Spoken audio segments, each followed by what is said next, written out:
እሺ በባህር ዳር ከተማ አካባቢ ጥበቃ ጽዳትና ውበት ጽሕፈት ቤት በዋናነት የሚፈጽማቸው ዋና ተግባሮች አንደኛ የከተማውን ጽዳት ማስጠበቅ፣ ከተማው ጽዱና ውብ ለነዋሪዎቿ ምቹ እንድትሆን ማድረግ የአካባቢ ጥበቃ ስራን መስራት ነው። ከዚህ አንጻር በተያዘው በጀት ዓመት ሰፊ ስራዎች ሲሰሩ የቆዩበት ዓመት ነው። ከዚህ ውስጥም በተለይ በከተማ ጽዳት አንጻር አዳዲስ የደረቅ ቆሻሻ ማህበራትን ወደ ዘርፉ በማስገባት ከዚህ ቀደም የነበረውን ችግር ከሞላ ጎደል የተሻገርንበት ዓመት ነው። በተለይ በእያንዳንዱ ክፍለ ከተማ በ14 ወይም በአፄ ቴዎድሮስ በአፄ ምኒልክ ክፍለ ከተማ ዳርና ዳር ባሉት ክፍለ ከተሞች አዳዲስ ማህበራትን በማስገባት እንደዚሁም ነባር ማህበራቶችን ጋራም አዳዲስ ማህበራቶችን መሀል ከተማ ውስጥ በመጨመር ገበያዎችን ጭምር የሚሰራበት መንገድ በማመቻቸት ፍጹም ኮምፕሌን እንዳይሆን ወይንም የህዝብ ቅሬታን በማያስነሳ መልኩ በስታንዳርድ ለመስራት ሰፊ ጥረት ተደርጓል። ይሄ እንግዲህ በከተማችን ልዩ ትኩረት ሰጥተን የሰራነው ስራ ነው። በዚህም ቆሻሻ አሰባሰብ በስታንዳርዱ መሰረት በሁሉም ቦታ ካለ ምንም የህዝብ ቅሬታ እየተከናወነ ይገኛል በዚህ ዓመት።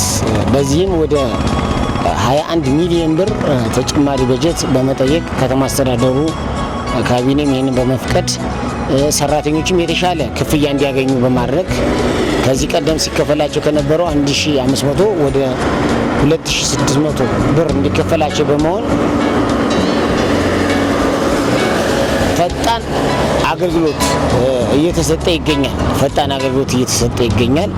በዚህም በሰራተኛው ሲነሳ የነበረው ወይም በማህበራቱ ሲነሳ የነበረው ቅሬታ የተቀረፈበት ሁኔታ ነው ያለ እና በዚህም በአጠቃላይ በዚህ ዓመት ወደ 489 የቤት ለቤት የደረቅ ቆሻሻ አወጋገድ ላይ የሚሰማሩ የስራ ዕድል የተፈጠረበት ሁኔታ ነው ያለ። ከዛ ውጪ በናማ ኮምፖስቲንግ ፕሮጀክት በሁሉም ክፍለ ከተሞች አዳዲስ የመንገድ ጽዳት ሰራተኞችንም በመቅጠር በፕሮጀክቱ በማካተት የተሻለ ስራ መንገድ የማጽዳት ስራ በተሻለ መንገድ እየተጸዳ ነው ያለ። ከዛ ውጪ የህዝብ ተሳትፎን በማጠናከር ሁሉም ክፍለ ከተማ በየሳምንቱ ቆሻሻ ህብረተሰቡ እያጸዳን በጎ አድራጎት ማህበራትን ክፍለ ከተሞችን በተጠናከረ መንገድ እየተሰራ ነው። በተለይ በያዝነው ክረምት ሰፊ ስራ እየተሰራ ይገኛል። እንግዲህ ይሄ ከከተማ ጽዳት አንጻር በያዝነው ዓመት ብዙ ችግሮችን ቀርፈን ከተማችን ጽዳቷን የበለጠ ጽዱ ለማድረግ ሰፊ ስራ ስንሰራበት የቆየን ነው። ሌላው በአረንጓዴ ልማት አንጻር ስንመጣ የከተማውን የአረንጓዴ ልማት ሽፋን በስራና ከተማ ልማት ሚኒስቴር ስትራቴጂ መሰረት አንድ ከተማ ሲዋቀር 30 አረንጓዴ ቦታ፣ 30 የቢውልት አፕ ኤሪያ ወይም የመንገድ የመሰረተ ልማት 40% ደግሞ የአጠቃላይ የግንባታ ወይም ቢልት አፕ ኤሪያ ተብሎ ይመደባል። ስለዚህ ከተማችን በተፈጥሮ የታደለች በመሆኗ ከሌሎች የኢትዮጵያ ከተሞች በተሻለ መንገድ ይህንን አሟልታለች። ከሞላ ጎደለኛ እቅዳችን የአረንጓዴ ልማት ሽፋኑ 26% ግን በተፈጥሮ ራሱ የሰጣት ብዙ የአረንጓዴ ቦታ ስላላት ረግረጋማ ተራራዎቿም ዙሪያውም ያሉትን ኮረብታዎች በአረንጓዴ የተሸፈኑ ስለሆኑ ወደ 28.6% የደረሰበት ሁኔታ ነው ያለ እና ይሄንን የበለጠ አስጠብቀን ለማስቀጠል ሰፊ ስራዎች እየተሰሩ ይገኛሉ። ከዚህ ውስጥ አንዱ የመንገድ አካፋዮችን የማስዋብ ልክ እንደዚህ አይነት ቦታዎችን የማስዋብ ስራ በናማ ኮምፖስቲንግ ፕሮጀክት በጥቃቅንና አነስተኛ የተደራጁ ማህበራትን በማስገባት እንደዚሁም ሰራተኞችን በብዛት ወደ ስራው እንዲገቡ በመቅጠር በኮንትራትና በቋሚነት በመቅጠር ሰፊ ስራ የተሰራበት ሁኔታ ነው ያለ። ከዚህ ውስጥ ከመንገድ አካፋዮችን የማስዋብ የመንከባከብ ስራ ከሞላ ጎደል በሁሉም ክፍለ ከተሞች በተጠናከረ ሁኔታ የቀጠለበት ሁኔታ ነው ያለ።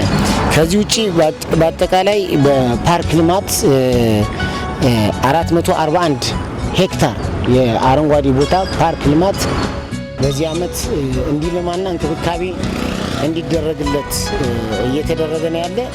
እነዚህንም ካርታና ፕላን እንዲዘጋጅላቸው ሳይት ፕላንና ካርታ ከነዚህ ውስጥ የተዘጋጀላቸው 185 ሳይት ፕላንና ካርታ የተዘጋጀላቸው ናቸው። ይሄ ማለት አቢዩዝ እንዳይደረግ ወይንም ፕላናቸው እንዳይጣስ ለአረንጓዴ ቦታነት በቀጣይነት እንዲዘልቁ የተደረገበት ሁኔታ ነው ያለ።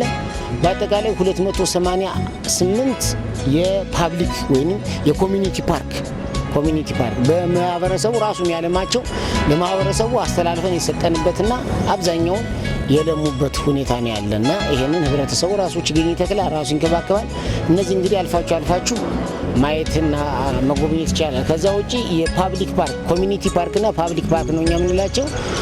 የፓብሊክ ፓርክ የምንላቸው እንደ ህዳር 11 ኮንቬንሽን ሴንተር፣ እሸት ፓርክ እንደዚህ አይነት ፓርኮች ወደ 24 ፓርኮች ከተማ ውስጥ አሉ። ይሄ ደግሞ ፓብሊክ ፓርክ ወይንም የህዝብ መናፈሻ ፓርኮች ከተማ አስተዳደሩ ሰፊ በጀት እየመደበ የሚሰራቸው፣ አንደኛ ለወጣቱ የስራ እድል እዛው ላይ ወጣቱ እየተንከባከበ ለገቢ ማስገኛ የሻይ ቡና እያለ ኢንተርኔት አገልግሎት እየሰጠ እንዲጠቀም ያደረግንበት ሁኔታ ነው ያለ። ይሄ አንዱ የፓርክ ልማት ልዩ ትኩረት ሰጠን የሰራ ነው ሁኔታ ነው ያለ እና ዋናው የፓርክ ልማት በተለይ የኮሚኒቲ ፓርክና ፓብሊክ ፓርክ የፕላን ጥሰት እንዳይደርስባቸው ህብረተሰቡ እያገዘን ነው። ያ ፓርክ ለህብረተሰቡ ካልተላለፈ ወይንም ህብረተሰቡ ራሱ ካልያዘው ነገ ከነገ ወዲያ በህገ ወጥ መንገድ ሊወረሩ ይችላሉ። የብሎኬት ማምረቻ ይሆናሉ፣ የእንጨት መሸጫ ይሆናሉ፣ የግንባታ የሚገነባባቸው ሁኔታዎች ስላሉ ይህንን ህብረተሰቡ ራሱ እየተከታተለ እያስቆመ ከኛ ጋር እየተናበበ እየሰራ ይገኛል። ስለዚህ ለማህበረሰቡ በውል እኛ እናስረክባለን እና ይሄ ደግሞ በፌዴራል ደረጃም ባህር ዳር ከተማ እንደ ትልቅ ተመክሮ የታየላት ወይንም የተገነዘበበት ሁኔታ ነው ያለና ለህብረተሰቡ መሰጠቱ ህብረተሰቡ ባለቤት ሆኖ ራሱ ያንን እያስተዳደረ ይገኛል ማለት ነውና በዚህ መንገድ ሰፊ ስራዎች እየተሰሩ ነው። ከዛ ውጪ የከተማ ማስዋብ ላይ ሲሰራ አደባባዮችን የማልማት የማስዋብ ስራ ይሰራል። እንግዲህ የተለያየ አደባባዮች ከዚህ ቀደም ከ2000 ዓመተ ምህረት ለምሳሌ የገጠር መንገድ አደባባይ ተሰርቶ ነበር። ያንን የህብረተሰብ የሚገልጽ ነገር የለውም የሚል አስተያየት ስላለው የህብረተሰቡን አስተያየት በመያዝ ለማስተካከል ስራ የተጀመረበት ሁኔታ ነው ያለ። እንደዚሁም ሌሎችን አደባባዮች የማስዋብ የመንከባከብ ስራ በስፋት እየተሰራ ነው ያለ። ከዚህ ጋር ተያይዞ ይሄ ስራ በመዘጋጃ ቤት ወይም በከተማ አስተዳደሩ ብቻ ሳይሆን የሚሰራ ህብረተሰቡ ራሱ የንግድ ተቋማት ራሳቸው የመንግስት ተቋማት እየተረባረቡ እየሰሩበት ሁኔታ ነው ያለና ይሄ በጣም ደስ የሚል ስራ የነጋዴው የተረባረበ ነው። የንግድ ማህበራት ችግኝ በማቅረብ አብሮ በመትከል እና በዚህ አጋጣሚ ይህንን በማስዋብ ለምሳሌ እና አመልድ አልማ ጥሩ ስራዎች አሁን ደግሞ ከኛ ጋር አማራ መንገድ ስራዎች እየሰራ ነው ያለ። ሌሎችም ተቋማቶች እየሰሩ ናቸው ያሉ። ከዛ ውጪ የግል ተቋማትን አካባቢያቸውን በማሳመር በማስዋብ በኩል ሰፊ ርብርብ እያደረጉ በግል ትልልቅ ካፌዎች እንደ አወርስ ካፌ፣ ሌላው ደግሞ ፍሌቨር እነዚህ የራሳቸውን ኮሚትመንት በመውሰድ ሰፊ ስራ እየሰሩ ነው ያለ እና ቤተ ዳንኤል ሌሎችም የረሳዋቸው ይኖራሉ። እነዚህ በራሳቸው ፊት ለፊታቸውን እያስዋቡ ከተማውን የማሳመር ስራ ከኛ ጋር እየሰሩ ያለበት ሁኔታ ነው ያለ። ይሄን እንግዲህ ወደፊት አጠናክረን የምንቀጥልበት ሁኔታ ይፈጠራል ማለት ነው። ሌላው ከአካባቢ ብክለት ቁጥጥር አንጻር ከተማዋ የሁለት ትልልቅ ውሃማ አካሎች ባለቤት ናት፣ የአባይና የጣና። ስለዚህ አንዱና ትኩረት ተሰጥቶት የሚሰራው ስራ የዚህ አካባቢ ብክለትን መቆጣጠር ነው። ስለዚህ የአካባቢ ብክለት እንዳይፈጸም የኛ ዲፓርትመንት ወይንም አንድ ቡድን አለ። በቡድናችን አማካኝነት ማንኛውም የኢንዱስትሪ ወደ ስራ ከመግባቱ በፊት የአካባቢ ብክለት እንዳይፈጸም የኤንቫይሮንመንት ኢምፓክት አሰስመንት ይባላል ወይንም የአካባቢ ተጽዕኖ ግምገማ በዛ አልፎ ተጠንቶ ነው የሚሰጠው። ስለዚህ በቡድናችን አማካኝነት ሰፊ ስራ ከ400 በላይ ፍቃዶች ሲሰጡ በዲፓርትመንታችን እየታየ እየተገመገመ የተሰጠበት ሁኔታ ነው ያለ። ብክለትም የፈጸሙትን ለመቆጣጠር በውስጡ ያሉ ባለሙያዎች ሰፊ ርብርብ እያደረጉ እስከ ቅጣት እርምጃ እየወሰዱ ጣናን ከብክለት የመታደግ ስራ አባይንም ከብክለት የመታደግ ስራ ለመስራት ጥረት እየተደረገ ነው ያለ። በተለይ አባይና ጣና የእምቦጭ አረምን በአካባቢያችን እንዳይከሰት ሰፊ ርብርብና ጥረት እየተደረገ ነው ያለ። አሁን በጣና በዚህኛው በደቡብ ጣና በኩል አካባቢ ባህር ዳር ከተማ ላይ እምቦጭ የለም። ወደፊት እንዳይከሰት ጥብቅ ቁጥጥርና ክትትል እያደረግን ነው። ይሄ እንግዲህ ብክለትን ከመቆጣጠርና እነዚህ ረግረጋማ ቦታዎች ከአፈር ክለት በተለያየ መንገድ ቆሻሻ መጥቶ እንዳይደፋባቸው ሰፊ ክትትል የምናደርግበት ሁኔታ ነው ያለና በዚህ መንገድ ሰፊ ስራ እየተሰራ ነው። ከዚህ ጋር ተያይዞ የሚሊኒየም ፓርክ ከጨረጨራ ግድብ እስከ ጢስ አባይ ያለው በጽህፈት ቤታችን የሚተዳደር ስለሆነ ይህንንም ፓርክ ከህገወጥ ወረራ ከመሬት በህገወጥ ከሚወሩ የአካባቢው ሰዎች ወይም አርሶ አደሮች እንዳይፈጸም ከነሱ ጋር በመናበብ ስካውቶችን በመመደብ ሰፊ ስራ እየተካሄደና ያም እየለማ ያለበት ሁኔታ ነው ያለ። ይህንን ከአባይ መውጫ እስከ ጢስ አባይ ያለውን የመንከባከብ ደኑን የመጠበቅ ስራ፣ ችግኝ የመትከል ስራ ሰፊ እንክብካቤ በዛይትን ተራራ ጨምሮ ሰፊ እንክብካቤ እየተደረገ ነው ያለ።